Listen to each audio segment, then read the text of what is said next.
খাওয়ার ঠিক পরেই কি আপনি সোফায় বসে পড়েন বা শুয়ে পড়তে পছন্দ করেন? যদি উত্তর হ্যাঁ হয়, তবে আপনার রক্তে সুগারের মাত্রা বা ব্লাড সুগার স্পাইক কিন্তু অনিয়ন্ত্রিত হয়ে যেতে পারে। কিন্তু জানেন কি, মাত্র 10 মিনিটের একটা ছোট্ট অভ্যাস আপনার এই পুরো চিত্রটা বদলে দিতে পারে। আজ আমরা আলোচনা করব খাওয়ার পর 10 মিনিট হাঁটা কেন আপনার স্বাস্থ্যের জন্যে অত্যন্ত উপকারী। তো চলুন শুরু করা যাক। আর তার আগে প্রতিদিনের মতো বলি, সবাই আমাদের এই ন্যাচারাল হোমিওপ্যাথিক সলিউশনস চ্যানেলের সাথে যুক্ত হন।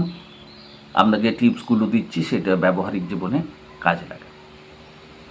অনেকেই সারাদিন প্রচুর হাঁটেন বা জিমে যান, সেটা অবশ্যই ভালো, কিন্তু খাওয়ার পর বিশেষ করে দুপুরের বা রাতের প্রধান খাবারের পর 10 মিনিটের হাঁটার মাহাত্ম্যই আলাদা। বিজ্ঞান বলছে আমরা যখন খাবার খাই আমাদের শরীর কার্বোহাইড্রেট ভেঙে গ্লুকোজে পরিণত করে। এই গ্লুকোজ যখন দ্রুত রক্তে মেশে তখন সুগার লেভেল হঠাৎ করে বেড়ে যায় বা স্পাইক করে। ঠিক এই সময়ে যদি আপনি 10টা মিনিট হাঁটেন, আপনার শরীরের মাসল বা পেশিগুলো সেই বাড়তি গ্লুকোজকে শক্তি হিসেবে ব্যবহার করে ফেলে, ফলে সুগার লেভেল হুট করে বাড়তে পারে না। 10 মিনিটের যে আপনি হাঁটা আপনার এই হাঁটা এটার আলাদা উপকারিতাও আছে। যেমন হজম প্রক্রিয়া অত্যন্ত সহজ করে, হাঁটার ফলে পেটের পেশির মুভমেন্ট হয় এবং এটা হজমে সহায়তা করে, গ্যাস অম্বলের সমস্যা কমায়, আপনার ওজনকে নিয়ন্ত্রণ রাখে, কেননা মেটাবলিজম বেড়ে যায়, ফলে বাড়তি মেদ জমার সুযোগ পায় না। হালকা ব্যায়াম এন্ডোরফিন হরমোন নিঃসরণ করে, যা আপনার মেজাজকে রাখে ফুরফুরে। এটাকে প্রতিদিনের অভ্যাসে পরিণত করার চেষ্টা করুন।